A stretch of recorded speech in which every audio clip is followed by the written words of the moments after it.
శ్రావణం mega sale మీ CMR legacy of జ్యువెలరీలో విఏలో 50% వరకు తగ్గింపు. వివరాలకు సంప్రదించండి. శ్రీ గురుభ్యో నమ.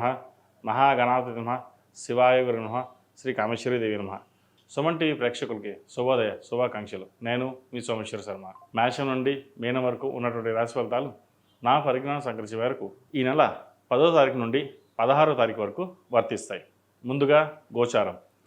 మిథునంలో గురు శుక్రులు, కర్కాటకంలో రవిబుధులు, సింహంలో కేతువు, కన్యలో కుజుడు, కుంభంలో రాహు, మీనంలో శని. అలాగే చంద్రుడు కుంభం, మీనం, మేషరాశుల్లో సంచారం. తదుపరి కర్కాటక రాశి. కర్కాటక రాశి వారికి ఈ వారం చాలా అనుకూలంగా ఉంటుంది. వృత్తి ఉద్యోగాల్లో చక్కగా రాణిస్తారు. భూ సంబంధించిన విషయ వ్యవహారాలు ఏవైతే ఉన్నాయో అవి ఈ వారం సమస్యపోతాయి. కోర్టు వ్యవహారాలు ఏవైతే ఉన్నాయో ఈ వారం సమస్యపోయే విధంగా గోచరిస్తోంది. వ్యాపార అభివృద్ధి చక్కగా ఉంటుంది. రియల్ ఎస్టేట్ రంగాల వారికి చాలా అనుకూలంగా ఉంటుంది. మంచి ప్రాజెక్ట్స్ చేతికి అందుకు వస్తాయి.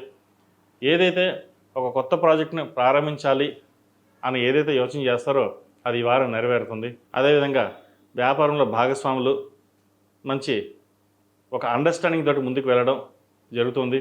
భాగస్వామ్య వ్యాపారాలు కలిసి వస్తాయి. ఒక భూమిని కానీ బంగారు కానీ కొనుగోలు చేస్తారు. విదేశీ సంబంధించిన విషయ వ్యవహారాలు కూడా వీరికి సానుకూలంగా ఉన్నాయి.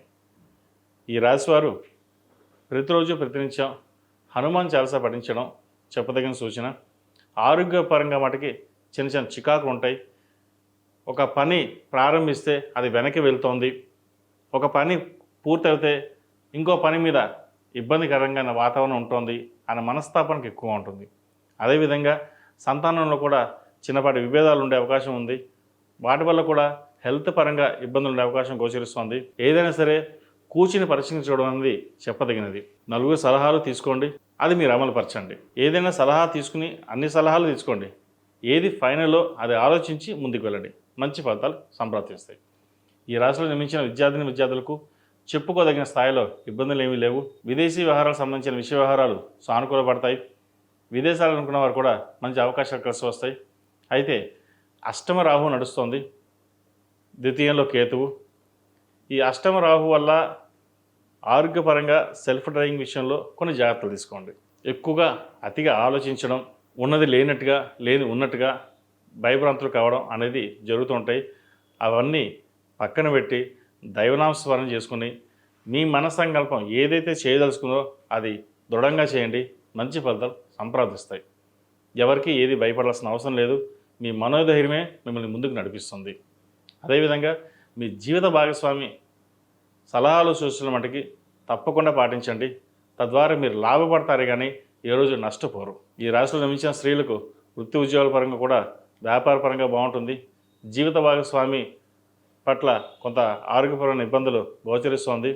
మీరు ముందుండి ధైర్యంగా వారికి చెప్పడం అనేది చెప్పదగినది. వాళ్ళు ధైర్యవంతులే కానీ వెనకడుగు వేస్తుంటారు. మీరు కనుక వారికి సపోర్ట్ చేయగలిగితే మంచి ఫలితాలు ఉంటాయి.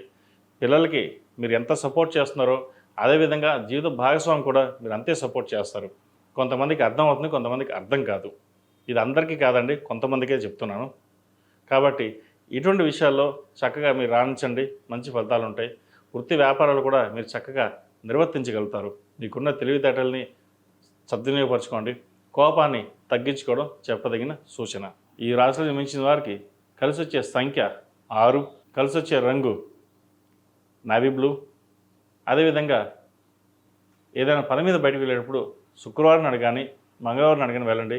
మంచి ఫలితాలు సంప్రాప్తిస్తాయి. శ్రావణ మాసం ప్రారంభమైంది.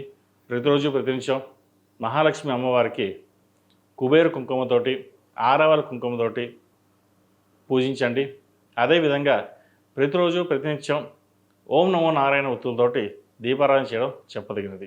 మహాలక్ష్మి అమ్మవారిని ఎంత పూజిస్తే ఆవిడంత అనుగ్రహం ఉంటుంది.